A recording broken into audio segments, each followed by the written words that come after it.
The big story that we are tracking on India Global today is the larger push of India as far as the entire Middle East is concerned. Now let's connect these dots. First, the UAE Crown Prince is on a historic visit to India. This is his first at a time when India-UAE ties have been deeply strengthened in the last couple of years. There have been at least 5 visits by the Prime Minister to UAE. There was also a very important visit by the UAE King to India, even as the comprehensive agreement has been signed between the two nations. They have upgraded and elevated their ties in the last couple of years. Prime Minister Modi held key talks with the Crown Prince, and MOUs have been signed on a whole host of important issues. As I said, nuclear energy, LNG, oil, food being some of those primary areas. UAE, remember, is also India's largest trading partner in the Arab world, and the visit reinforces strong ties between the two countries. And as of now, the bilateral trade between the two sides is at about $85 billion, and there's also a very large Indian community in the UAE at about 3.5 million plus. It is one of the top 4 FDI sources in India, and which is why this meeting is very important. But there's also another side to it, and I'm going to talk about that and then get in my colleague Ghazali as well, Mohamed Ghazali, to fill us in with the details of this visit. But first up, I want to also tell you that why is this entire push to the Middle East making so much sense for India.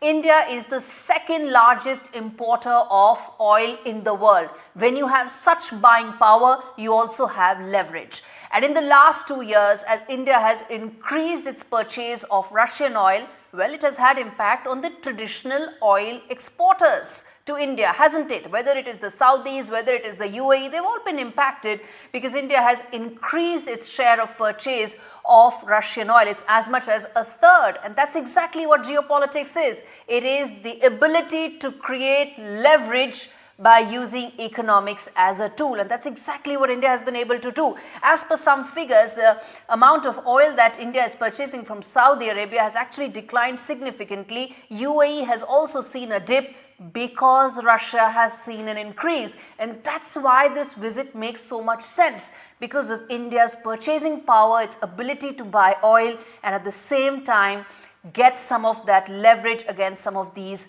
Middle Eastern countries. And that's the backdrop of the larger story that we are talking here. Remember, S. Jaishankar, External Affairs Minister, is also in negotiation and talks with the GCC countries at the foreign ministers level. And add to this, of course, is the UAE Crown Prince meeting here. All right, before I get in my guest this evening to talk about the larger impact and the direction and trajectory of India's Middle East policy and its ties from here on, let's get in Mohamed Ghazali to fill us in and bring us up to speed with the visit as far as the Crown Prince is concerned, what lies ahead, and in terms of his itinerary as he heads to Mumbai for the investment and the business aspect of this trip as well.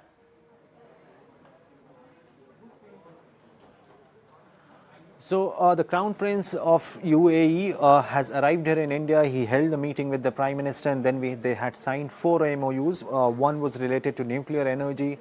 Then we had this liquefied natural gas or LNG supply to India from Abu Dhabi, and other sectors, like there has been an MOU which has been signed between Gujarat and Gujarat government and Abu Dhabi for development of food parks as well. But besides that, the itinerary includes that tomorrow Crown Prince and his own business delegation will travel to Mumbai, the financial capital of India, and there is a business summit or a conclave which he will be attending. And why this is very significant, as you rightly pointed out, besides trade ties, investment and energy needs of India, and which is complemented by UAE, this visit is very significant because by the end of this decade, UAE and India expects the trade and ties to trade investment to be around $100 billion. Now that has only swelled in the last 5 years, and perhaps this meeting will only strengthen and boost our ties, trade ties basically, with the UAE, between India and UAE. And tomorrow that business summit is to be held, which he will be attending. The Crown Prince Sheikh Khaled will be attending that in Mumbai, and there perhaps we'll hear the views of what is his views on his investment in India, UAE companies' investment in India, and India's companies investing in UAE. So both aspects will be clear once in the business summit he addresses the gathering. All right, Mohamed Ghazali, appreciate you joining us with those details. Asif Rameez Daudi, who's joining us live from Jeddah in Saudi Arabia, and Ambassador Ashok Sajjanhar, a former diplomat, with me on the broadcast. Good evening, gentlemen. Thank you for taking out the time. Let me start with you, Ambassador Sajjanhar. You know, I was connecting the dots in terms of the larger push for India in the Middle East, and also at a time when it has economic leverage over some of these countries, as I said, because of its purchasing power, its large basket of oil that it imports from its traditional partners. How does that plan out on a larger scale? Connect the dots for us, sir. Yeah, thank you very much, Gaurie. Always a pleasure to be with you. Let me put it this way. You know, between UAE and India, it's a win-win partnership. And both the countries are very mindful and very respectful for each other's interests and each other's concerns. You know, I think you are very right when you say that the United Arab Emirates is a very significant exporter of oil and natural gas to India.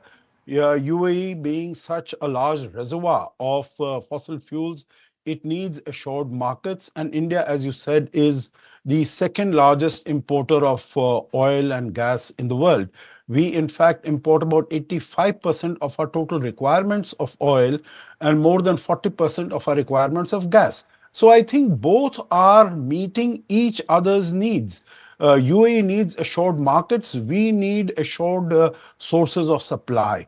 In addition to that, you know, there is a huge element of trust and confidence between the two sides. You know, when Prime Minister Modi visited the United Arab Emirates in 2015, his first visit after coming to power, it was the first visit by an Indian Prime Minister after 34 years. And after that, you know, we have never looked back. As you said, it's the sixth or seventh time that Prime Minister Modi has traveled to the United Arab Emirates. I think second only to the United States. He's traveled, I think, more often to the United States only.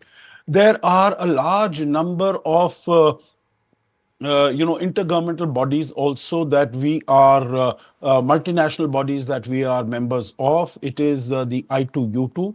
India, Israel, United Arab Emirates, UAE. We signed a SEPA, the Comprehensive Economic Partnership Agreement with the UAE in 22, which is doing extremely well. You mentioned UAE is the third largest trading partner of India with $85 billion. Our exports to the United Arab Emirates are the second highest in the world, next only to the United States at $35 billion. There are 3.5 million Indians who are sending some of the highest remittances to India. Okay. We have about, you know, and the last point, let me make it also very important point, $75 billion.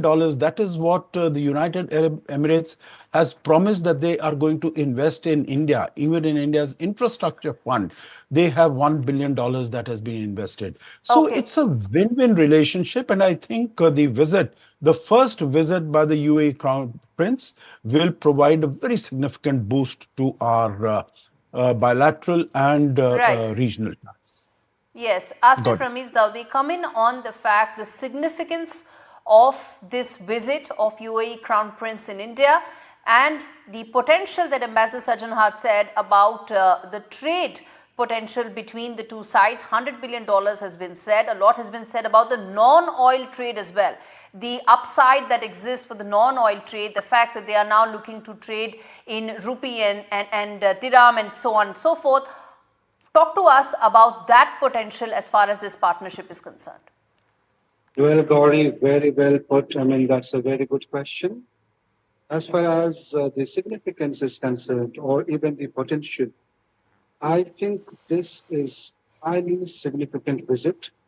If we look at the past, present, and future, we had a glorious past together with all of the GCC countries, we must say, especially when we talk about the United Arab Emirates and Saudi Arabia. These two countries are like, they have even, given the kind of the highest civilian award to our Prime Minister from the UAE and the Saudi Arabia. Now, when it comes to the past, as I said, it was a glorious past.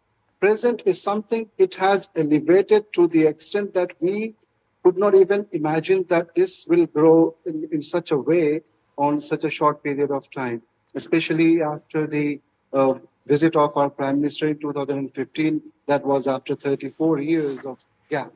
Now, as Ambassador Sajjanhar also mentioned that we did not look back after that. I've been here in this region for over 2 decades, more than 25 years. I have seen myself and experienced that how this relationship has scaled to greater heights. And day by day and day after day, they have some sort of vision. And the kind of vision that these two countries here have, like Saudi Arabia, Vision 2030, and UAE, they have their own vision. And India has its own vision. And that's the reason when you talk about the trade, with the entire Gulf countries, Council, GCC, these 6 countries, let's say, we have the kind of trade volume is around 185 billion US dollars. And when you talk about the UAE in particular, that is around 85 billion US dollars. And when we are projecting that to be 100 billion by the end of this decade. So when you talk about the potential, the kind of projection that we have with this kind of vision and these kinds of visits, I am sure that in the times to come, within no time frame, like within a couple of years, you will see how this relationship further grows and it benefits both these 3 countries and entire GCC countries. Yeah, Gaurie. Right. Let me just share some details. 184 billion, about 185 billion dollars is the total volume of trade between India and the GCC countries, and the upside to this could be at least 200%, if not more, if some of the large-scale strategic investments and projects that are in the pipeline could take off. Ambassador Sajjanhar, in this backdrop of the trade potential, then let me ask you about some of those projects like the I2U2 that have been talked about. How soon do you see them materializing, especially in the midst of the geopolitical tensions that the region is facing? Yeah, so you mentioned about I2U2. Let me also mention about IMEC, that is the India IMEC is the other one. Yes, economic corridor, which was signed last year. But you are very right, Gaurie, when you say that there are the geopolitical tensions in that region, particularly. And we've seen since the 7th of October last year when the Israel-Hamas conflict started. But that notwithstanding, I can see that as far as economic ties between India and the UAE, they have been expanding, they have been growing ever since SEPA was signed in 22.